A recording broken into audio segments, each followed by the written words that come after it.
अस्सलामु अलैकुम वरहमतुल्लाहि वबरकातुह। मेरे प्यारे इस्लामी भाइयों, दो यूनिक सवाल हमारे एक इस्लामी भाई ने किया है। वो दो यूनिक सवालों का बहुत ही आसान अंदाज में जवाब दिया जाएगा। उससे पहले मैं इस बात को मेंशन करता चलूं कि ये वीडियो बनाने का मकसद सिर्फ और सिर्फ नॉलेज पर्पस है। किसी के इमोशन को हर्ट करना या किसी की जिंदगी को बर्बाद करने के लिए नहीं, बल्कि जिंदगी में कुछ नॉलेज ऐड करने के लिए है। अगर आप इस वीडियो को देखना चाहते हैं तो जरूर देखें, वरना आप स्किप कर सकते हैं। मेरे प्यारे इस्लामी भाइयों, वो दो सवाल क्या है?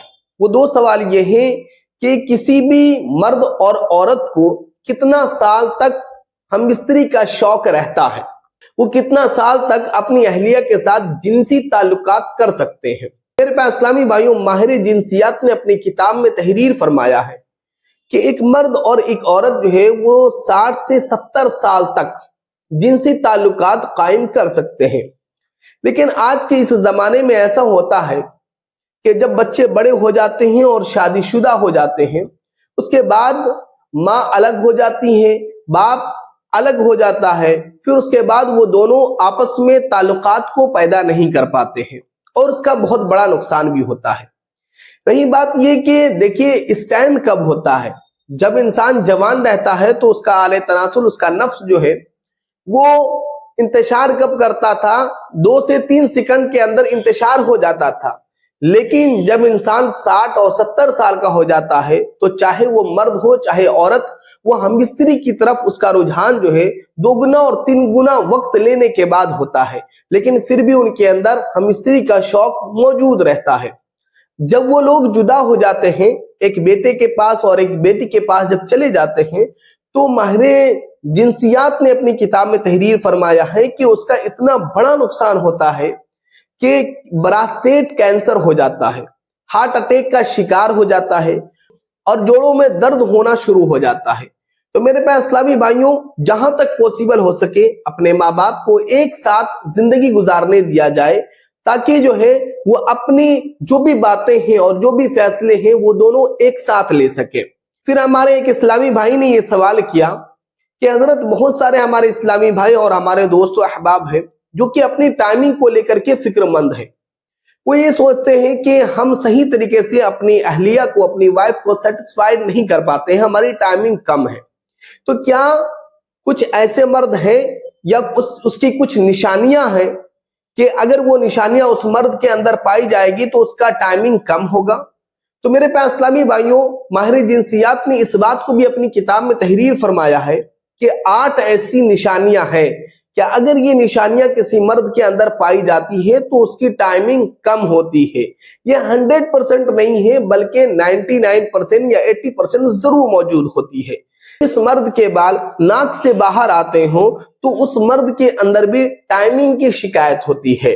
फिर उसके बाद दूसरी निशानी ये है कि जिसके होंठ काले हो तो उनके अंदर में टाइमिंग की शिकायत होती है। फिर उसके बाद तीसरी चीज ये है कि जिसके कपूरे छोटे हों तो उनके अंदर भी जो है ये शिकायत होती है कि वो अपनी अहलिया को सही से सेटिस्फाइड नहीं कर पाते हैं। फिर उसके बाद चौथी चीज ये है कि जिसके कपूरे पर बाल ना हो। फिर उसके बाद 5वीं चीज ये है कि जिस मर्द के मुंह से बदबू आती हो। फिर उसके बाद 6ठी चीज ये है कि जिस मर्द के सीने पर बाल ना हो।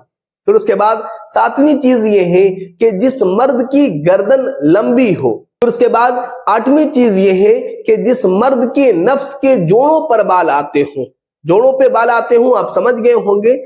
फिर उसके बाद 9वीं चीज ये है कि जो खाना ज्यादा खाए और उस खाने के ऊपर पानी पीते जा रहा। हालांकि डॉक्टर्स भी अपने कंसल्टेशन में ये एडवाइस देते हैं कि खाने के बाद ज्यादा पानी का इस्तेमाल नहीं करना चाहिए। ऐसे मर्द के अंदर टाइमिंग की प्रॉब्लम होती है, उन्हें चाहिए कि अपनी इस आदत को छोड़ दें।